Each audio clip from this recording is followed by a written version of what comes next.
Hi everyone, thank you so much for joining us this afternoon. My name's Kira and I'm the Marketing and Events Executive at the Entrepreneurship Centre. So if you haven't worked with us before, let me briefly introduce what we do.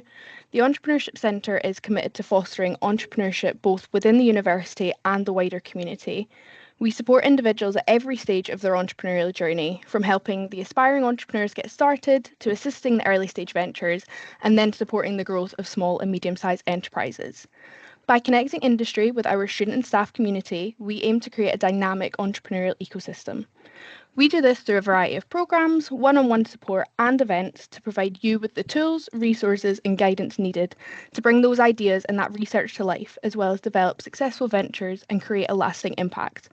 If any of this resonates with you at all or you'd like to learn more, feel free to reach out to us after the session. I'll be emailing out the contact details for the Entrepreneurship Centre team and Paul after. This is a special edition of Lunch and Learn, which is part of our Innovation Week 2025. This is a week dedicated to sparking creativity, building connections, and encouraging entrepreneurial thinking. In that email I'll send out later, I'll also add in the details of our events we've got running tomorrow. Before I hand over to Paul to introduce himself and then to start the session, I'd like to quickly remind you that if you do experience any technical issues, please do let me know via the chat.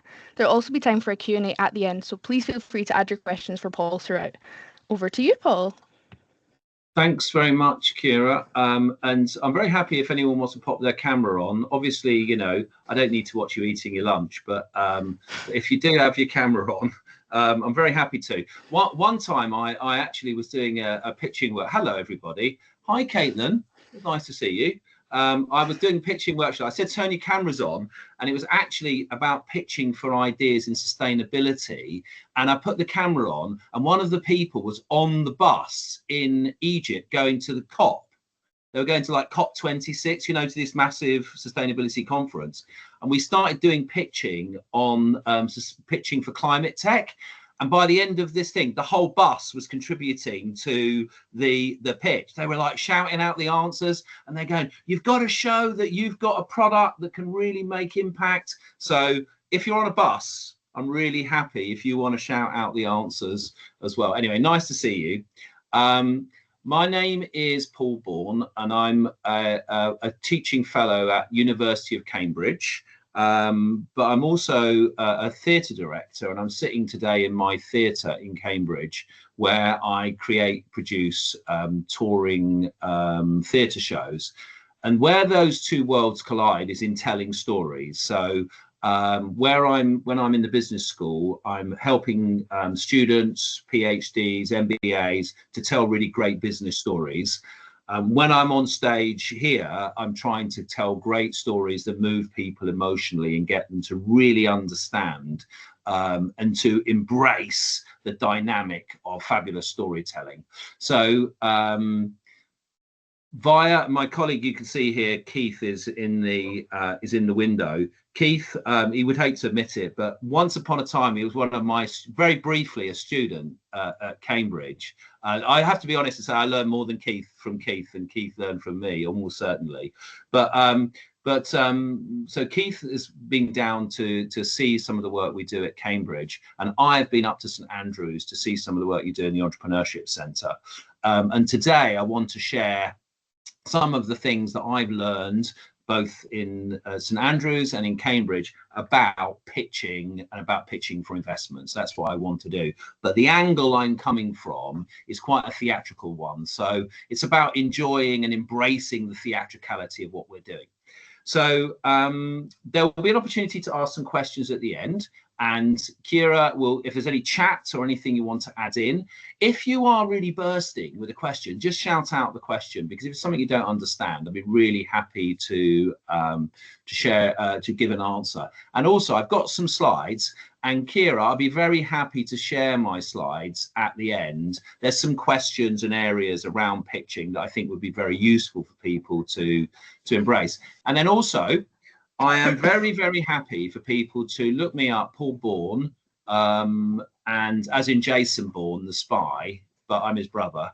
I'm very happy for you to look me up on LinkedIn and to say, Paul, you gave me a seminar on pitching, and you promised that you would look at my pitch deck, and that And so and I said, yes, I will. But when you become a unicorn, you got to promise to give me 1%.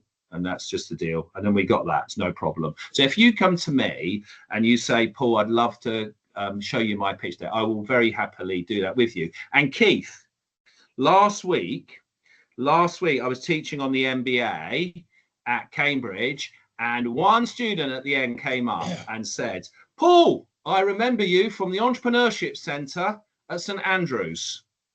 So he came up to me and he tapped me on the shoulder and he said, I'm now doing an MBA and I'm focusing on the entrepreneurial tranche, the track of entrepreneurship. So I've got his name written down somewhere, but you have to forgive me. There's 225 MBAs at Cambridge. Yeah, I know who that is. That's Campbell. Yeah, I know who that is. Campbell. Well, Campbell came up and he said to me, do you know what, Paul? It's lovely to see you. You're still telling the same jokes that you did in St Andrews.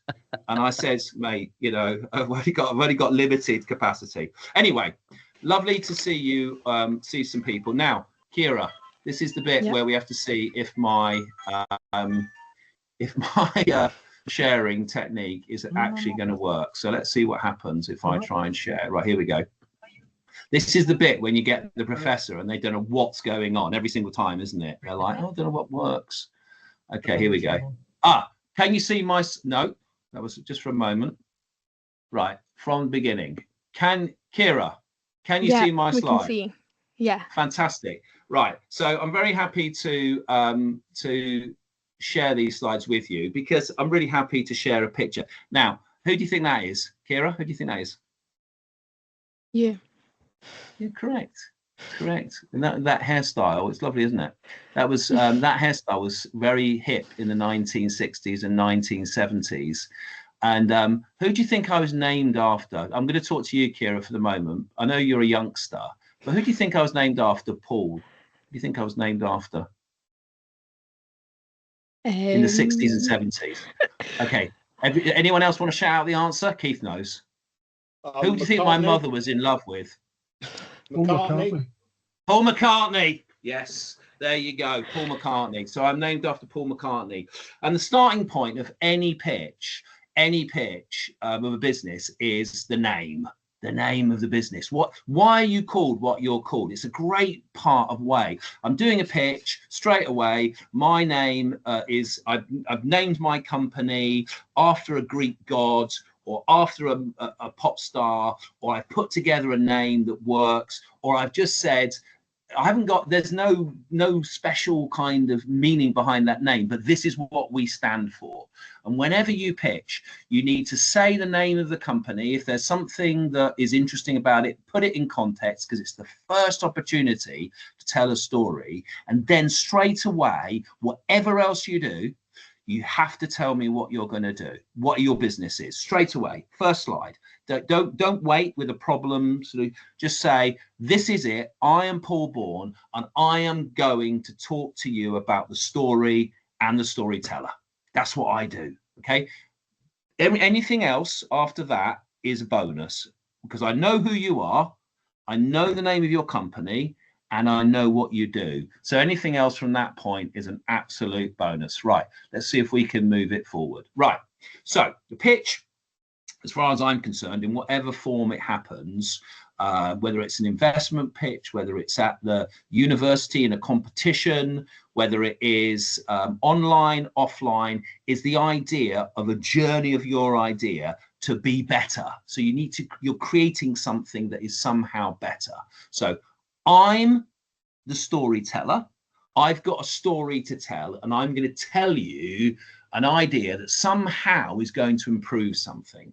It's going to improve an efficiency. It's going to improve a cost. It's going to improve a behavior. It's going to be something. And I'm going to tell you how I am going to go from where I'm sat today and how I can see that journey. And I'm going to use 1, 2, 3, 4, 5, 25 slides. And I'm going to tell you what it is that I think is really, really interesting. And like a magnet, I'm going to draw you into my idea. And we'll talk about how that works. I've got a picture of me, because the founder story and what you see is fundamental.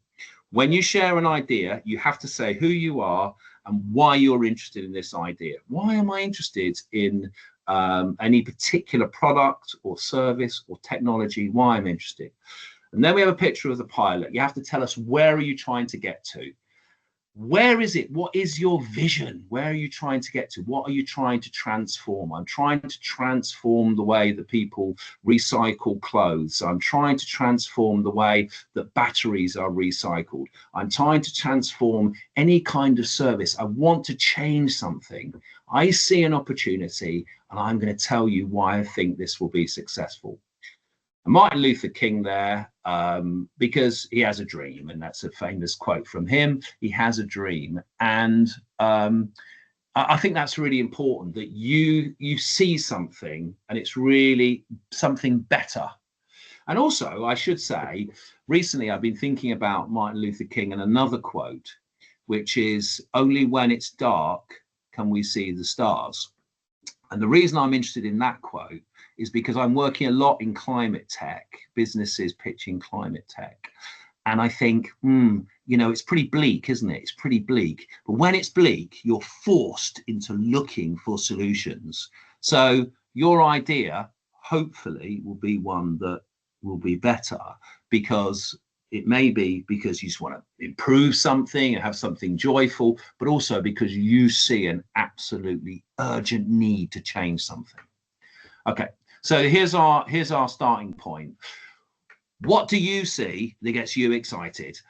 If you are pitching to me, I need to know who you are and what do you see. Are you doing a PhD? You've been studying something for the last 4 or 5 years, and you've got something you'd like to commercialize? Are you a user of some type of technology or some type of bicycle or product or anything, and you see an improvement? Or you've just done some research and you thought, I'd love to be able to change this.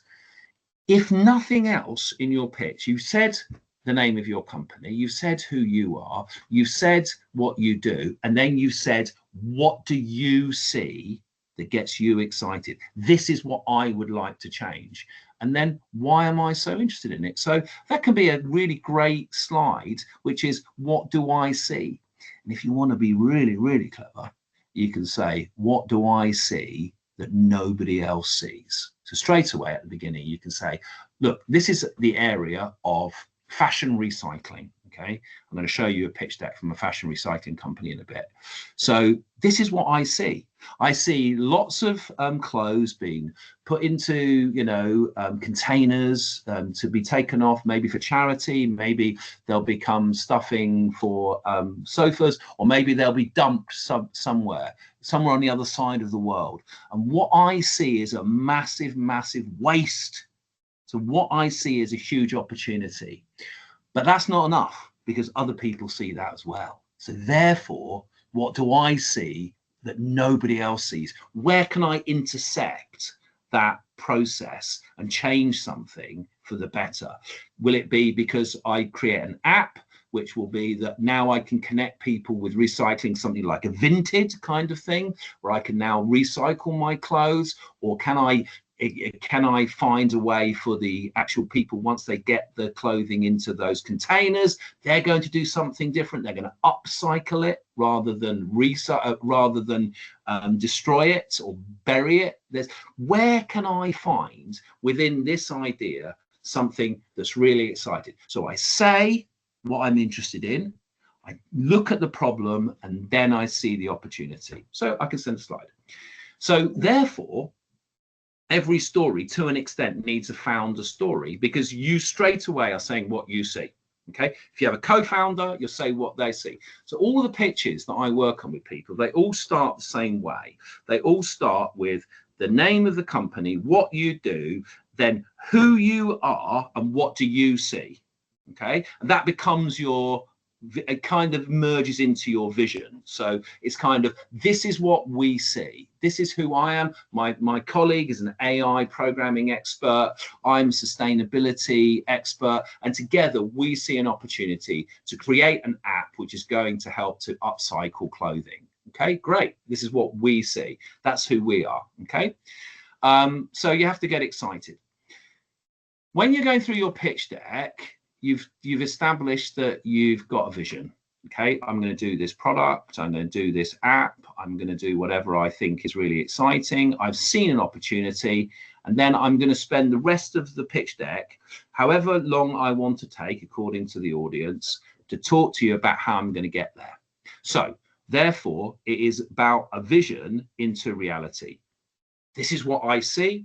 This is the opportunity I see. Now I'm going to go step by step into, therefore, if I build this, then this is how it will change the customer's behavior. This is the amount of money they will save. This is the amount of greenhouse gas they will save. This is the amount of efficiency that will be created. And therefore, I see an opportunity to be able to do that. So how do I go about that? Well, I have to build a product. I have to develop an MVP. And then how far down the line am I with doing that? Because each step down the line is more and more real. If I've not yet built the MVP or built the product, then what feedback have I got from customer discovery that people actually want this? Therefore, that's another slide that proves there's some proof point of a reality of that people actually want that. What research have I done on market size? Really, is there really a market for this? Okay, I've now determined I've got a beachhead market. I'm going to look at I've found a particular area that I'm going to look at recycling in. Found a company in Romania that's really, really interested in upcycling. I found a company in the UK who's really, really interested. I'm going to focus in on these beachheads. Okay, so now, therefore, I'm listening to your story and going, okay, they've got an understanding of the market. They've got an understanding of the product. They've worked out some customer discovery. Now, the rest of the pitch is you're adding in as much detail as you can about the things that you know and understand. So therefore, when you come to a slide, like maybe you want to have a slide about competition, for example, who else is doing what you're doing. So when you do that, what you're doing is you're being realistic. You're saying, look, other people already do this. And this is a really dynamic market space, but this is what we can do that they can't do. This is our unique offer. And it might be because we're focusing on a particular part of the process or in a particular location, but we're doing something that no one else is doing, because that's your entrepreneurial idea. So all the way along, whether it's the market, the finance, the team, whatever it might be, you're just thinking all the way through, this is what's real. I've got a real team. I've got a real idea. I've had real feedback. I've really developed an MVP. I've got a real pilot. And if you think about, the fact that maybe I've actually got an opportunity down the line to run a pilot with a major company or, a community, then that becomes, and I say, right, this is what will happen. Therefore, if you give me some investment, I can activate that pilot, and now that will become even more real and you will become part of the story. So as we have a look at what goes into a pitch deck, fundamentally, what is real about what we are doing? You might be very, very early stage, so you just have to describe what you've got, and then you have to describe your kind of hypothesis of the future. But that trick of Sam. I was working with a company this morning, and they're building these special clay pipes for irrigation that's going to be in India and different parts, UAE and other parts, and they're trying to reduce the amount of water used in irrigation. And they've got this clay pipe methodology. It's kind of going back, and they've got some potential, really genuine pilots lined up, but it's going to cost them money to run it. So they've got an early stage prototype of their clay piping, okay, and then they've started to do some tests in the UK, but they need to get out to India and really test it. Therefore, when they're talking to the investor, they are saying, we have a pilot. We have this amount of proof. We've done this in the lab. We've got this pipe. I can hold it up and show you, but we need to get it into the ground in India. And these are the farmers we're talking to. And if you give us the money as part of this raise, that's what the money will be spent on. That's great storytelling. That's great storytelling. Now I'm really interested. Okay, so you will end up with something. I mean, it's just the opening slides on some pitch decks that I've worked on. You'll end up with something that's very beautiful and that opens up with this type of kind of image or something that captures it, the name of the company, what you are doing. So this is odd box, odd shaped vegetable, fruit and vegetables that are going to waste, and therefore you, rather than have them waste, they will be distributed. Supermarkets don't want them, so they'll get distributed directly to the consumer. And that will be something that you will end up with, something that looks really lovely and nice and clean like this. Another one that you might end up with at the beginning is another company I've worked with, Nanoplume. Again, really strong, beautifully laid out. Nanoplume manufacturing the lightest solid material in the world, which is the most insulating material in the world, and that is an aerogel. So they've chosen to not have the word aerogel here, but then use us to look at that picture and an aerogel. And they are going to say, we are PhD students from Cambridge. We've been working for the last 3 or 4 years on developing these aerogels, and now we see a commercial use. Here's what we've done. Here's what we've proven. Here's our pilots. Here's the opportunity. Here's where we think our customers will be. We think there's potential insulation for transportation, for cool goods. We also think there's potential insulation in buildings. And then we've got another couple of opportunities, and we're going to pilot in these 3 areas. Okay, we've got all these ready. We're continuing to develop our product and then to scale up our product. And these are the things we've done. And this is how big we think the market is. And this is who we think we can work with. And then we lay out our business model, our potential go-to-market. But the go-to-market is really based on that kind of pilot testing, because that will build up a lot of the momentum. Obviously, they will have to build up a sales campaign as well once they've established themselves as a viable product. Okay, so they've just raised a couple of million because they've got really strong proof in the lab.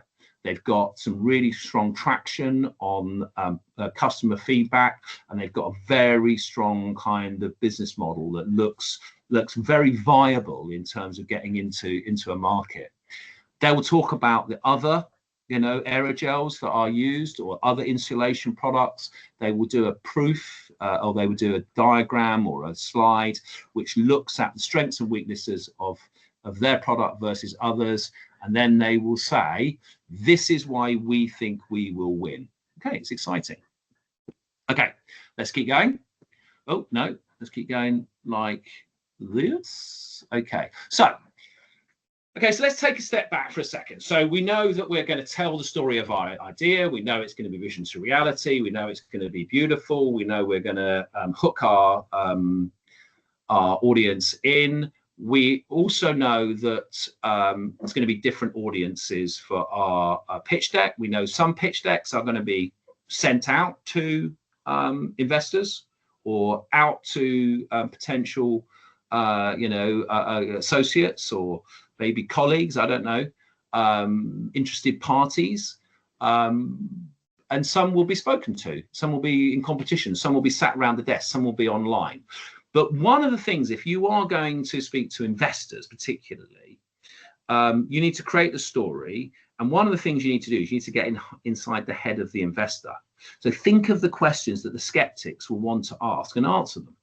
So pick one of the easiest ways of pitching is to think, okay, I'm going to talk about my vision to reality. So therefore, I'll just ask a series of questions that the investors are going to ask. Okay, do you have a product that people want? Yes or no? How have you proven that there's a product that people actually want? How much are they prepared to pay for that product? Okay, have you got some proof point? Okay, do you have a strategy to get that into the market? What was your strategy be? How big is the market? Do you have a scaling strategy? Can you protect yourself? Do you have any kind of moat on your product, or is someone going to rip it off as soon as it gets out there? Do you have any traction? Do you have any insight?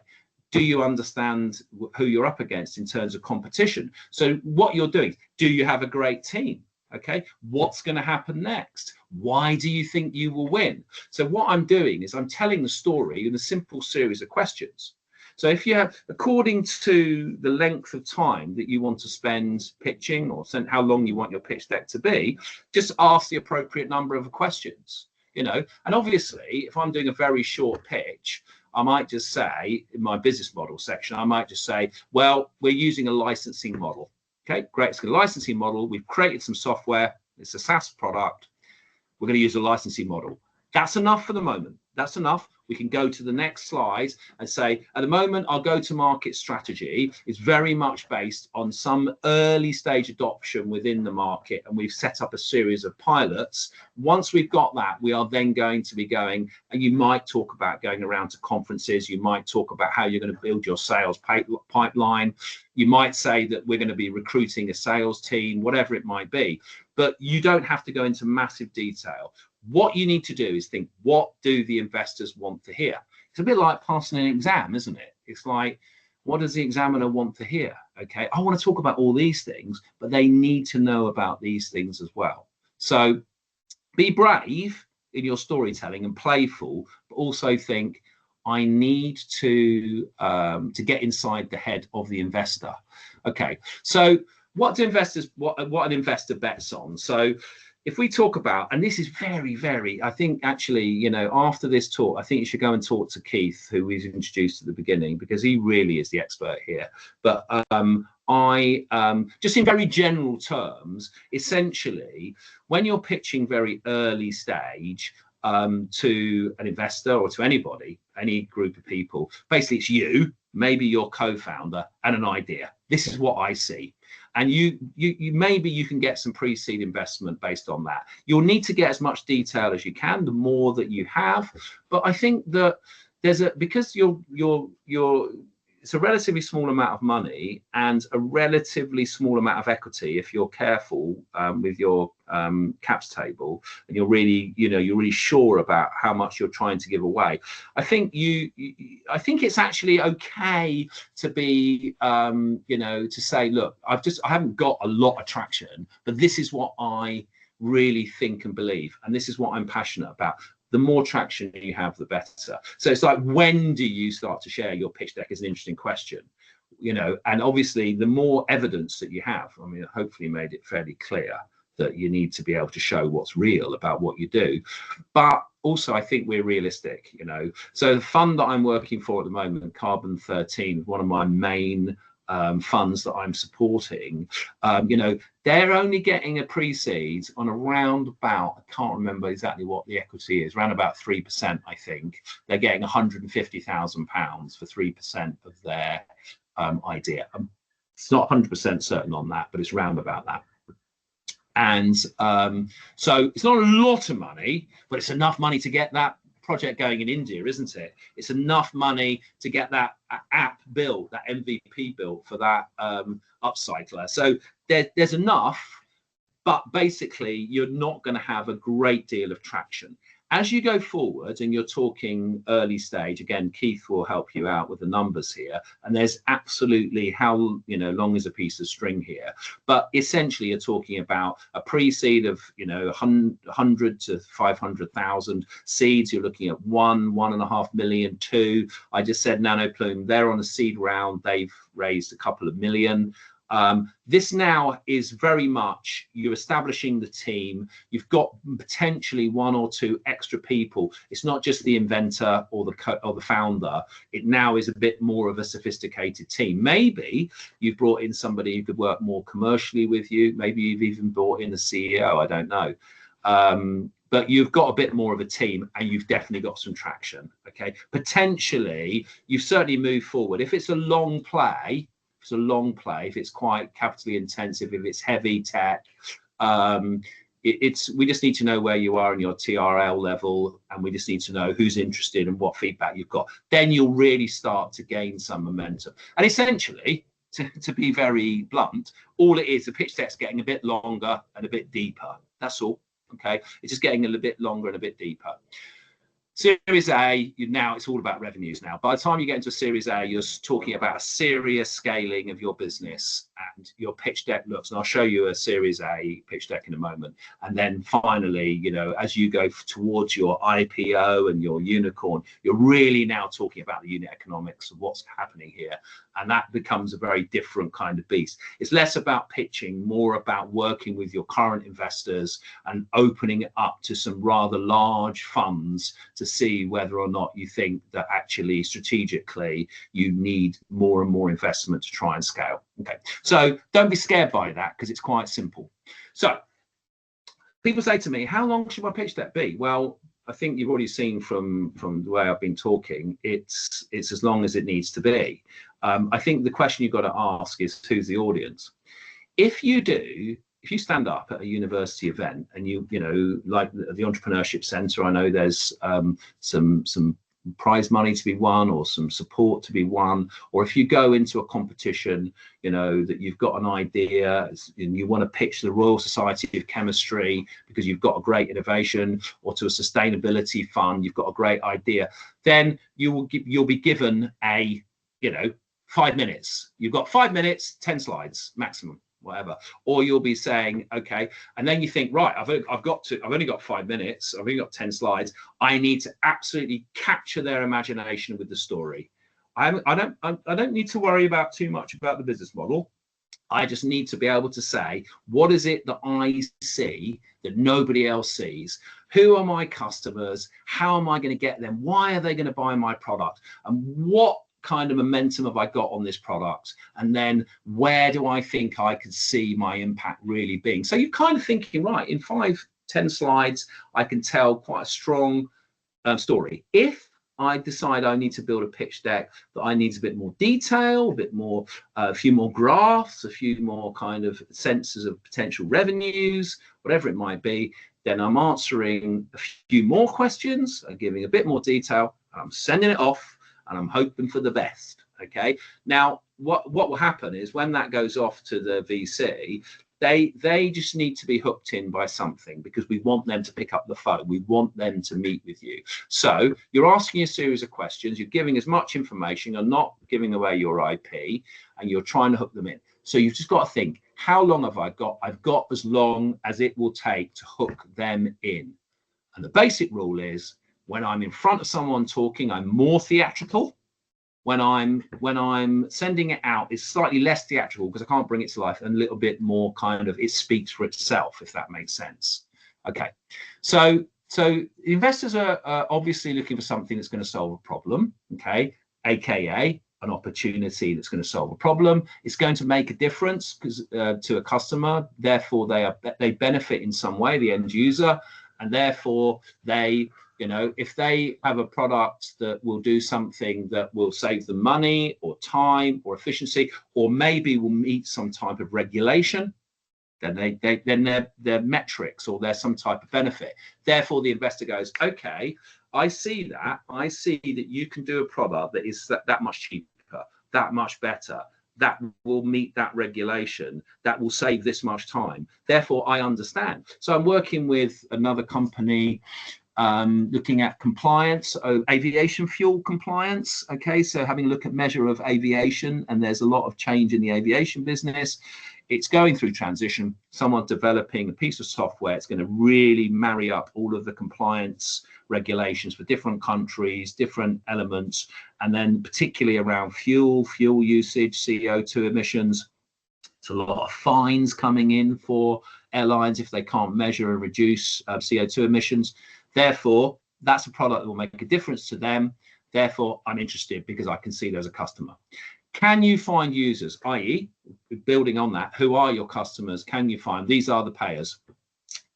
These are the people that are actually going to pay, and you can talk a little bit about them. And then ultimately, is it scalable? So have you got something? Because investors want something that's scalable, okay? Because they want to 10x their money. They're going to put their money in, in relative terms across different, from a fund into different companies. It might be that you have some small investment from an angel investor. It might be that you get some crowdfunding. It might be you're telling a slightly different story. But ultimately, if you're going to a venture capital company, you're going to need to prove that there is a certain scalability. Okay, so fine. Okay, so a pitch, right, Kira, and then, or whoever wants to shout out. Let's think, okay, looking at this picture, okay, as a clue here, what do you think? So I do a pitch, maybe it's in public, maybe it's online, or I send out a pitch deck, but let's say that I've done it in person. What would be the definition of success? So Kira, either you can answer the question or somebody is happy to shout out the answer. I think if somebody says, let's talk, sorry. Say again, mate. I would say if someone says, let's talk about this again. Yeah, you got it. You nailed it. It's the pitch, the success is ta-da, a second date. Get a meeting, yeah. Yeah, second date. Look at they're in love. Look at that. Isn't that good? Good energy between those two. There's a good meeting. How do you get? Okay, who was just talking to me just then? Who's that? Hi, Paul. That was me. Also named after McCartney. Oh, it's another Paul. Paul right, let's do it. Yeah. Another McCartney. Another Paul McCartney. Great. How do you get in real life, Paul? You know, I don't know if you're dating or you've gone on first dates or whatever, but already. I try not to because I'm married. How do you get a second date? I mean, you're in a date with someone, you're talking to them. What is the vibe that you want to get that somebody says, you know what, I want to see you again? Just in not in pitching, but in real life. Well, I think generally you've started parts of conversations that you're really interested in and you want to follow up and find out more. Yeah.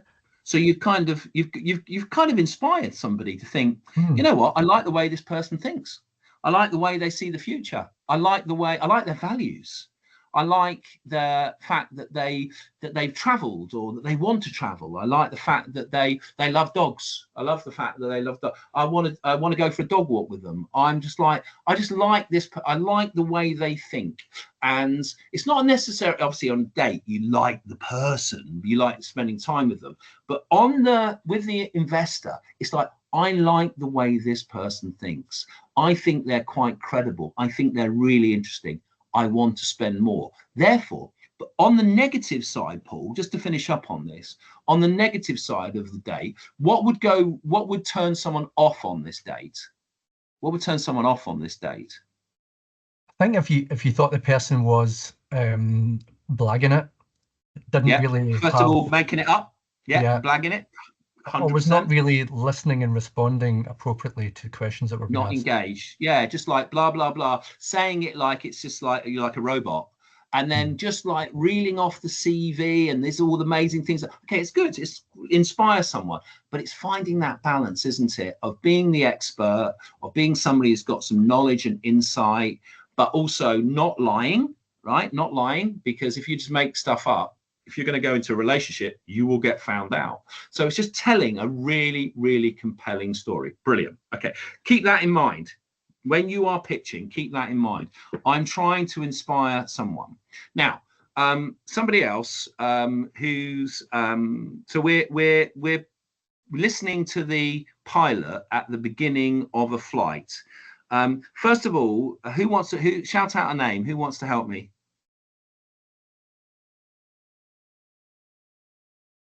Sarah. Who's it? I can help, Sarah. Sarah. So you're listening to the pilot at the beginning. You know, they come on at the beginning of the flight. What do you want to hear from them?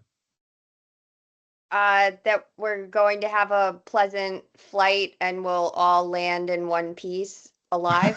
Yeah, that's good. Yeah, we're going somewhere. So you want to hear a little bit of information about where we're going, how long it's going to take, but what's the most important thing about this this speech, or whatever you want to call it, this opening kind of monologue? What's the most important thing about it? That the pilots are competent and they know what they're doing. Yeah, and they can say they're competent. We can say we know what we're doing, but most importantly, they sound competent, don't they? It's really weird. If you're too fast, if you're a bit confused, if you don't care, if you're like, I'm not sure where we're going, you're like, well, do I really want to come on this journey with this person? Therefore, when we're pitching, without being arrogant, we have to sound confident. And the same, so we're kind of combining these two dynamics of the date being attractive in the sense of the way that I think, the way I see the world is very attractive, and then to sound competent. So you've got these two kind of really strong analogies. When you're pitching, you have to sound like you care, you have to sound like you know where you're going, and you have to be confident but not arrogant. Okay, thank you very much. Okay, and finally, who likes to cook? Who likes to cook? Who's a good cook? Shout out, who's a good cook? Enjoys cooking? Anybody? Yes, I do. Who's that? Peter. Hello. Just very briefly, what's your favourite thing that you like to cook? What's your favourite meal? I like to, oh gosh, so many. I mean, I'm very privileged to have cooked for a lot of food critics. And yeah. Well, give us one meal. Give us one of your favourite dishes. Stuffed aubergine and potato dish. Oh, aubergine and potato. Okay, now that sounds very basic, but what is it that makes that special? It's the spices, the flavour, the character of it, the texture, the colour, the fact that people enjoy it, and I know that they enjoy it. You've got the feedback. Yeah, amazing. So here's our third. Thank you very much. I'm actually getting quite hungry now. I haven't had lunch yet. I just want I'm not a big fan of aubergine, but I think I could. I think you can convince me. I think you could make even me fall in love with an aubergine. And also, I cook for a lot of food critics, and I won BBC's Britain's Best Cook, and I was the first so you've got validation. Any UK TV channel to win a cooking competition of that stature. Yeah, that's brilliant. It's my auntie that was an ex-alumni about 50 years ago at St Andrews that got me onto this. Wow, that's amazing. So you get validation. Yeah, so you get validation from friends who eat your food or family eat your food, and you've got validation from an organisation. That's amazing. But the key thing here is the final part of this analogy of this one. So we've got the date, we understand that vibe, we get a vibe, we've got this competency thing, and then we have to say what is unique and special about what we do, because anybody can say they can make an aubergine and potato pie or whatever it might be dish, but what is it? And you say, well, this is, I've over years of experimenting and making this is what I do, and that's very, very special. And so you don't just read out the ingredients, you say what's really special is, and this is the feedback we've got, and this is it, and so you really get that sense that you can create something that is very much yours, and that becomes very unique and very special. When you pitch, you have to be able to say in general terms what is the, you're looking at a particular product or something, and this is very standard, but then what is the extra spice? What's the extra thing that you can do? And that's what gets to be really exciting. So those are three very strong analogies. Let's come back to just pull this together before I show you a pitch deck in the last 10 minutes. So let's just review, right, what we've done. Okay. So according to the length, you're going to answer more or less questions. These are some basic questions. We've kind of gone through them. So you're going to use your storytelling skills to bring something to life. You're going to have a bit of a good vibe, a kind of flirty vibe. You're going to have this very strong sense of competency, and you're going to really describe something, not just in terms of functional ingredients, but something that about what it really looks and feels like, and to be able to describe something that you're really passionate about. You're going to talk about your vision, okay, to offer a real solution for real challenges, for real impact in the real world. Okay, so that's the vision to reality. You're going to tell us who you are. You can tell us what you see. You're going to tell us what your product is and how you're going to scale it. You're going to tell us who already believes in you and what is going to happen next. Now, you're going to add in lots of things between there, but you see, if I say I'm going to scale, I've got a plan to be able to start working in India and then build up from there, working with farmers cooperatives with my clay pipes, and I've already got an in, and then that. Straight away, that's so much more interesting than just like a classic thing called a Tam Sam song, which shows your total addressable market. Okay, that's fine. It's great. It's maybe if you've got a bit more time, then you can talk about it. But really what I'm interested in is, where do you see the opportunity? Where is your beachhead? Where are you going to start? And where do you think you can grow? Remember, I'm on a first date, so I can give as much information that I think will really intrigue and get me a second date. So you want to keep to the fundamentals and then build from there. Okay, so short pitch is problem, what do you see? Solution, your unique approach, the benefits or value to the customer, the focus on the market is scaling, and then who believes in you, which is the traction, which is the news. Where am I with my MVP? What have I done? What feedback have I got? I've done my aubergine and potato dish. I've got amazing feedback. This is what people said. They said, you know what? If you can scale that potato and aubergine dish, I've got in 100 restaurants that I'm great. That's my letter of intent. That's my support. So all I need from you, Mr. Investor or Mrs. Investor, is I need some money to help me to now scale my production so I can get these 100 dishes out. So we're talking about things. But then if we just come forward a little bit, so let's just see where we are. If nothing else, if you just want to do 1 minute, tell me what you see that nobody else sees. That's all you have to do. That's 1 minute. Everything else is a bonus from there. Okay. What gets you excited? And then if you have longer time, then talk about what gets your end users excited. So why will they love your product? Okay, great. So I'm now into my third or fourth slide. I've said what gets end users excited: money, time, efficiency, whatever it might be.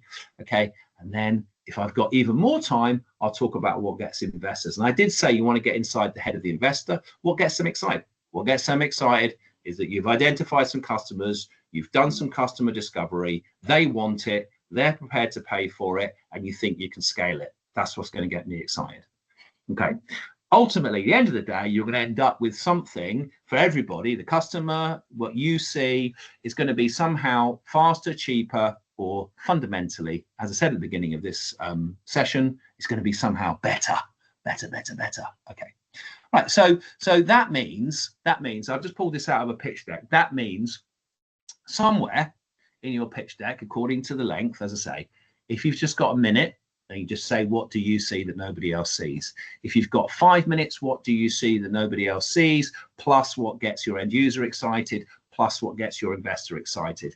If you've got 10 minutes, 12 minutes, expand it out and answer more and more questions about the market, about the competition, about the TRL level, whatever it is. But somewhere in your pitch, you need to talk about what is better, cheaper, or faster. So this is an example I pulled out of a pitch deck this morning. It's from a company that is looking at the decarbonisation of shipping. Okay.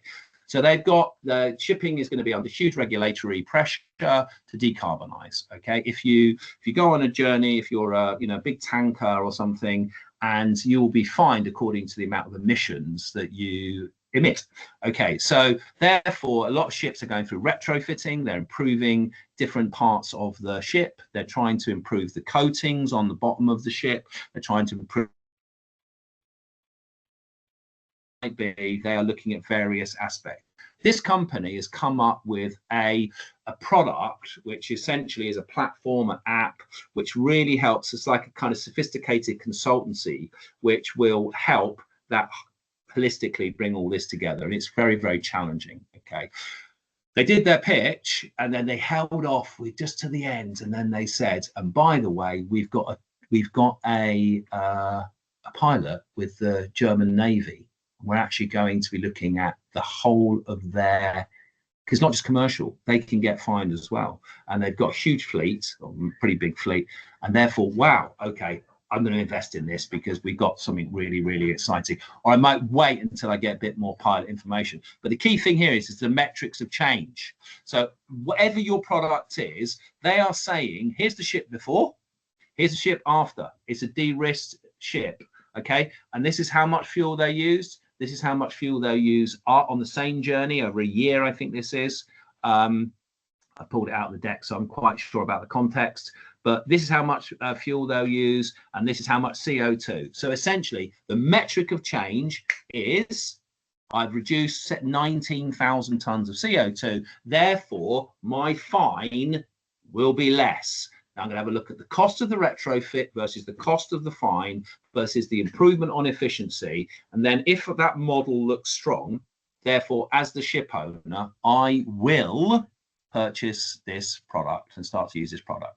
Okay, so what you're doing is you're unwrapping a beautiful gift for your colleague. Now, very quickly before I get to the pitch deck, because I'm conscious of time, one of the things I've kind of alluded to is the fact that you're asking in the bottom of the slide here. It says, what questions are you asking? For me, that's the simplest way of building up a pitch deck. Who am I? What do I see? What's my solution? What are the benefits of this? Sorry, what is the problem? What is the solution? What are the benefits? How big is the market? Is there any competition? How am I going to build up my, you answer all these questions. A bit more about the team, what's going to happen next, okay? And you'll just do it according to how much time you've got. You'll ask a certain number of questions, okay? 5 questions for a short pitch, 10 questions, 15 questions, and so you go. What you're going to end up with, and you don't have to be too kind of, worried about this, but essentially you're going to end up with a series on the left-hand side of credible facts. These are numbers, facts, evidence towards a commercial viability. And then you've got a much more incredible of the extra, the unexpected, the ideas, the dreams, the visions, the stories, and they become the human element of this story, bringing it to life, talking about an individual customer, talking about a company that, or a community that will really change because of what you're doing.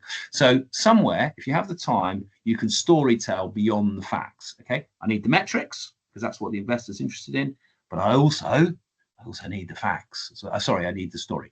Okay, so here's there's the boring slide, okay, which is like, this is for a big, a kind of, it's a proper pre-seed, a mature pre-seed pitch deck, okay.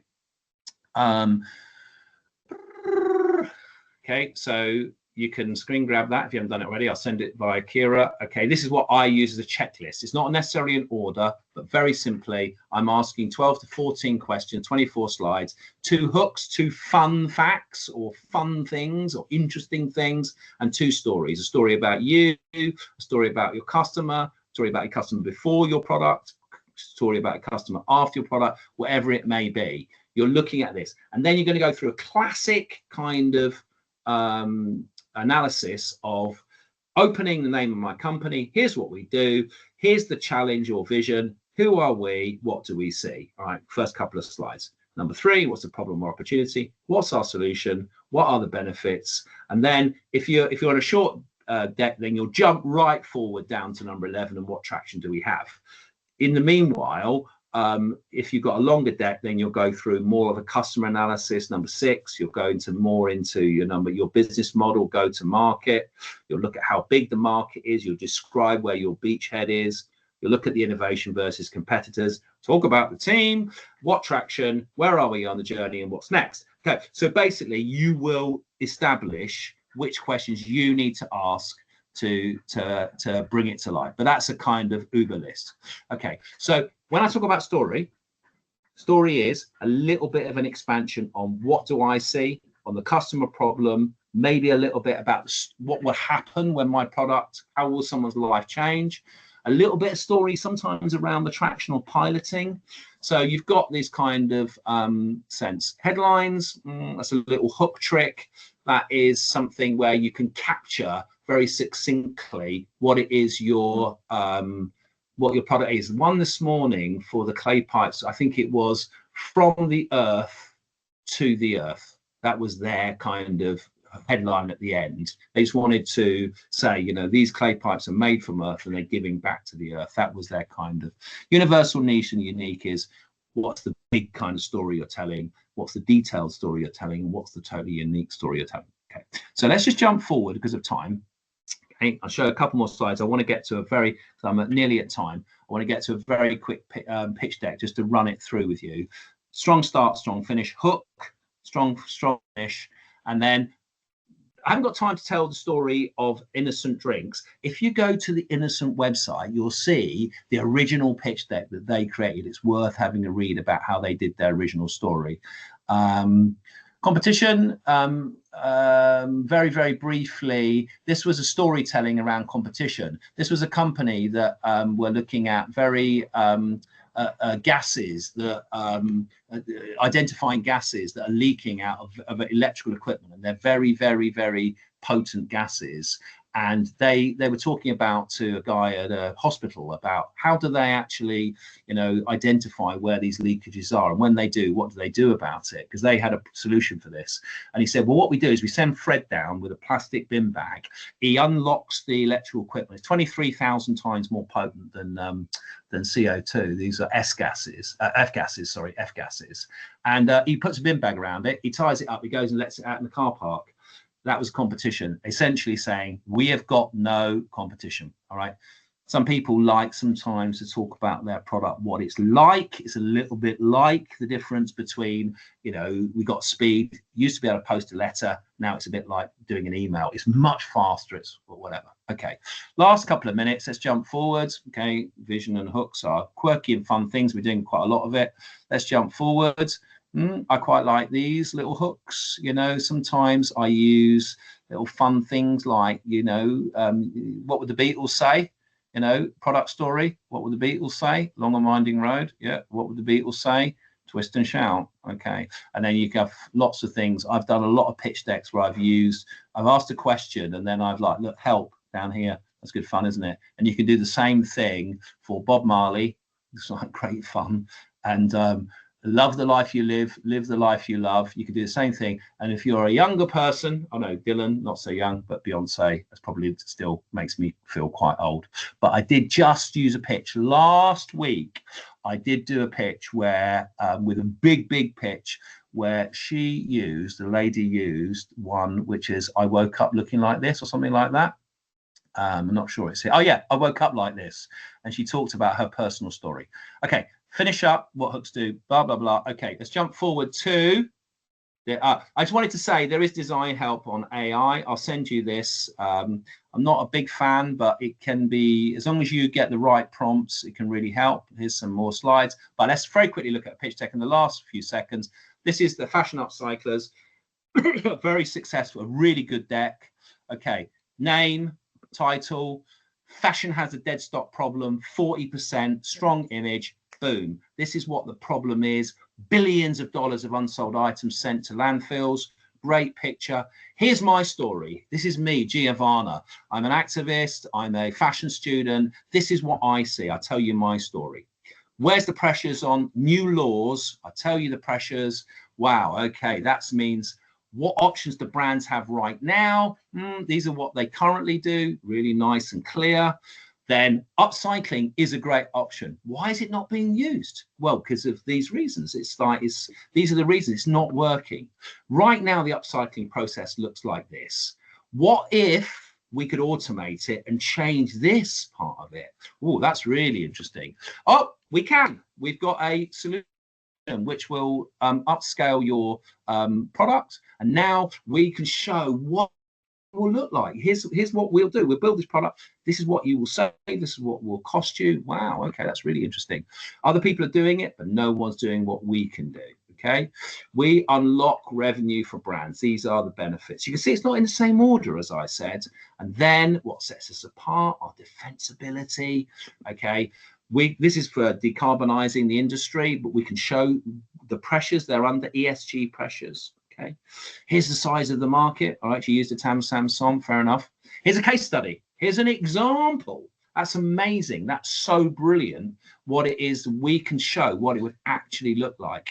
Here's our traction. Here's what we've got. We've got all the, wow, that's really amazing. Here's us. There's Giovanna in the middle. Oops. There's Giovanna in the middle, and the rest of the team who she's got around her, they're all part-time. It's mostly just her. And then here's a product roadmap, what they've done so far, what they're going to do. That's really lovely and clear. And then go to market, how we're going to do it. And then she's going to wrap it all up with some revenue forecasts. You don't need it if you don't have that knowledge. Milestones, here's where we are, close to reality, and then join our mission. That's what they're looking for. £200,000 pre-seed for tech development and market entry. And that's them. That's them. That's their pitch. Wow, I'm definitely going to invest. All right. Ta-da! All right, Kira, how did I do? Oh, it's 14:01. Wasn't too bad. Let me get rid of me. Oh no, don't want to do that. Cancel. Let me stop sharing, and then Kira, you can talk to me. All right, can you see me? Yeah, you're still sharing your screen though. If you press stop sharing, then you'll be able to see everything better. Okay, stop sharing. Stop sharing. Stop sharing. How was that? Perfect. Yeah. We've got one question so far. Yeah, only one question. Okay. People might. I'm ready. We've got a little bit of time. We've got time for a couple of questions. But the first one's from Kyra, and she's asked, is it worth including what estimated costs are and how we'd use an investment at that particular stage of time? So in the initial pitches. What the estimated costs of product development, of your product development, or I'm estimated not cost sure. of what? I've just read out the question. Yeah. Yes. So a product development. Yeah. If you've got a tech so you've got a tech roadmap. Yeah. If you've got an art, I think. Listen, I think we need to see under the hood a little bit. Where the answer is potentially yes. Actually, what's more important is what it costs. What it costs, because the problem is that you. Sometimes you can say, we'll do this, we'll do that, and we'll do that. On that fashion recycler, she hasn't put any specific numbers in yet. She wants to get a second date. But what she's proven in that pitch deck, she knows that market. You can tell she knows that market.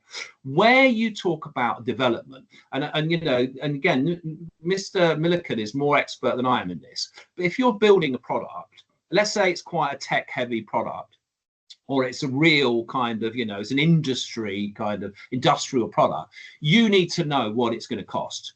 Because if you're just saying, yeah, we can do this for £100,000, the person listening is going, there's no way you can do that for £100,000. It's not even possible.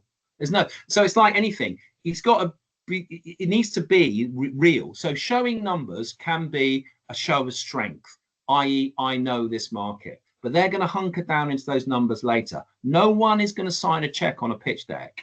What they're going to do is they're going to do due diligence on this pitch deck. They're going to really understand that you've got a patent, you've got IP. If it's an angel, they might give you £1,000 and say, good luck.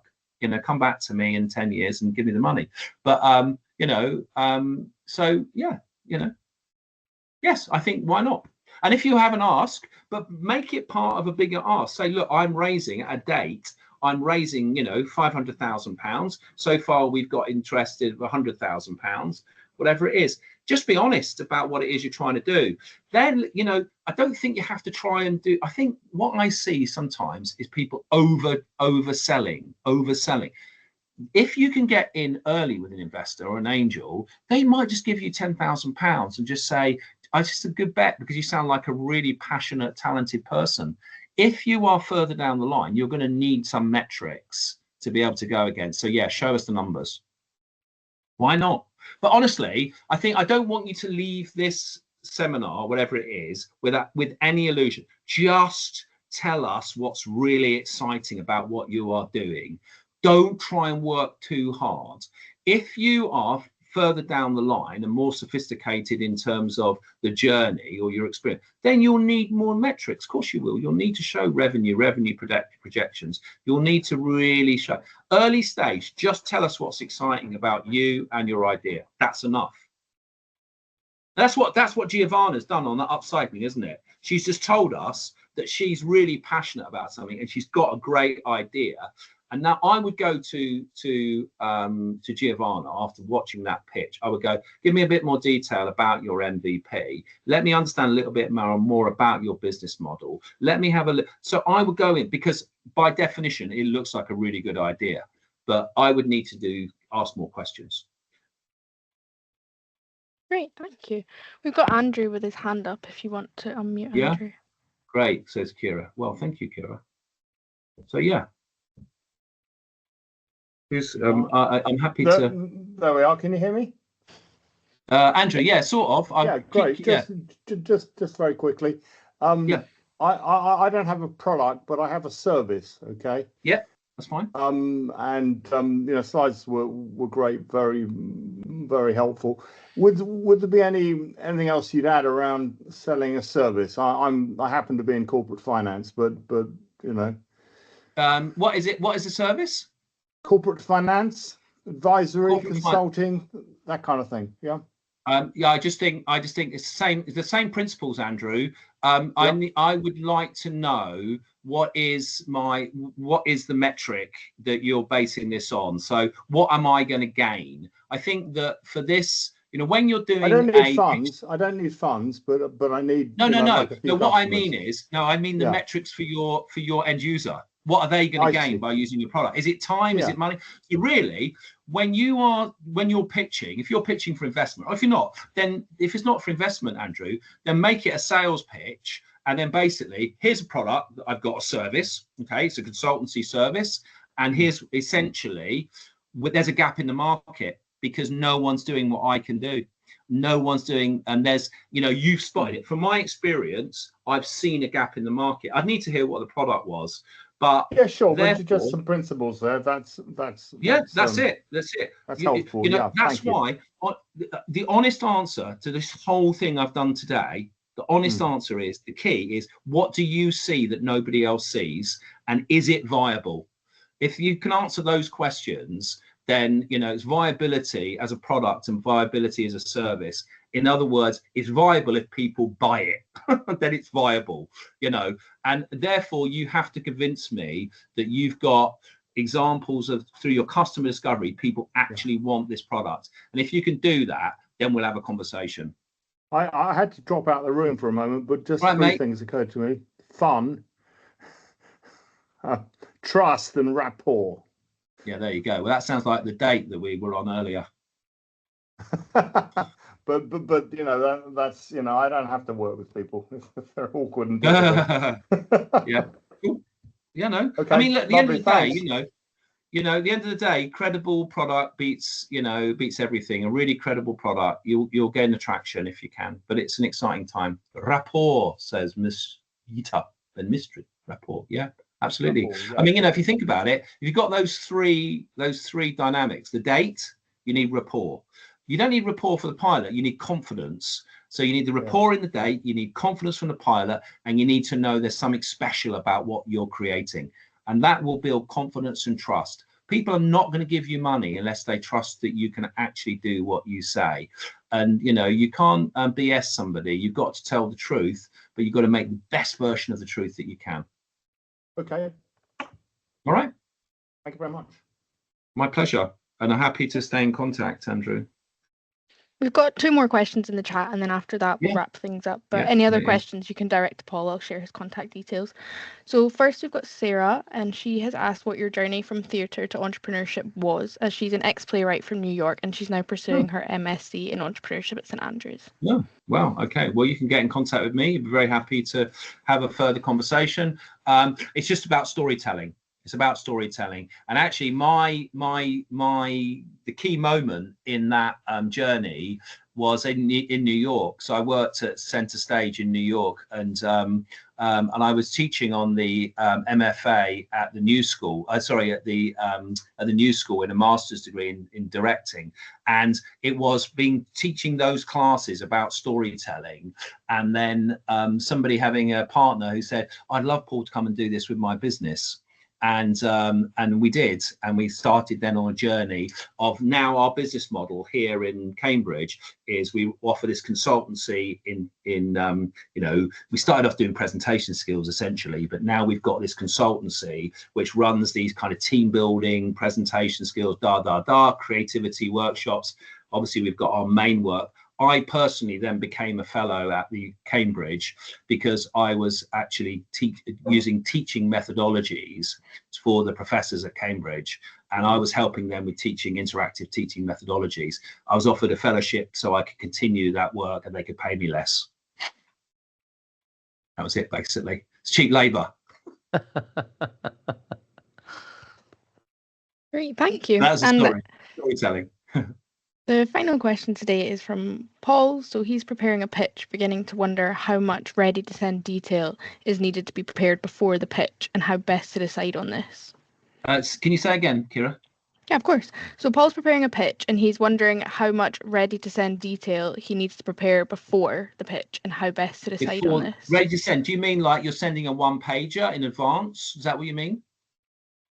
No, stuff that would be ready to follow up, so that the pitch is the pitch. Okay.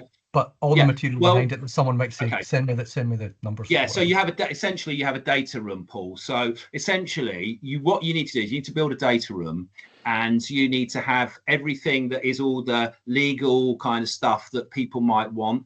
On the pitch deck, you will have your pitch deck. You'll send it out. It doesn't have, too much kind of intimate detail on it. It's an overview.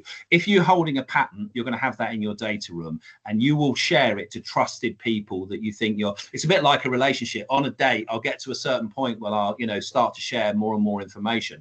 So build a data room which is investment ready. And again, Keith is the expert here. He will show you, and talk to Keith about how to build a really solid data room, which means that I'm investment ready. I understand, my capitalization table. I understand, where I sit in terms of shares, equity. I totally understand what it is in my legal situation. I've got my patent. On your pitch deck, often what people do is they send out a one-pager. The one-pager entices the investor. You then pitch the investor.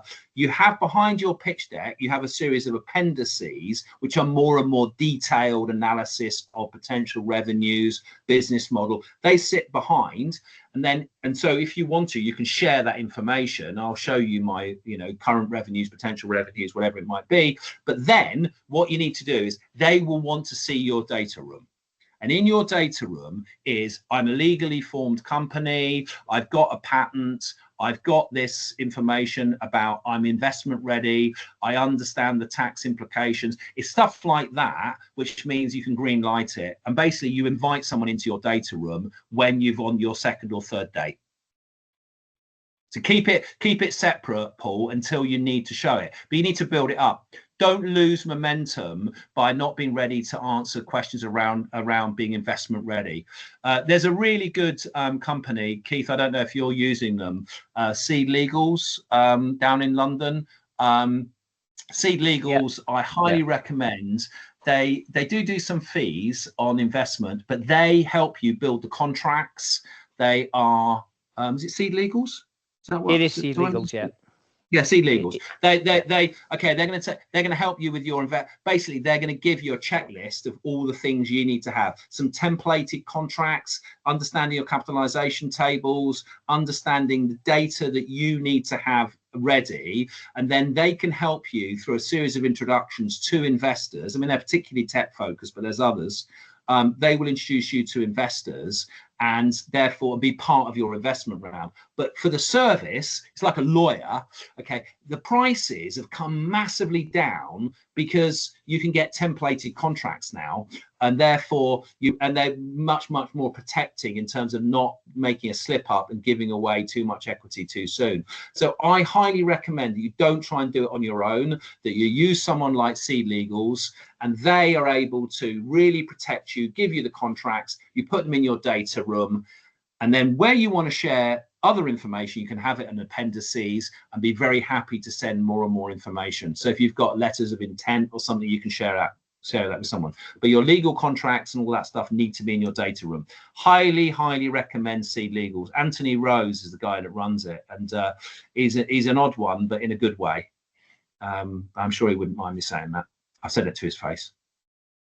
Thanks, Paul. That's incredibly helpful. I appreciate that. No, my pleasure. But have a look at them.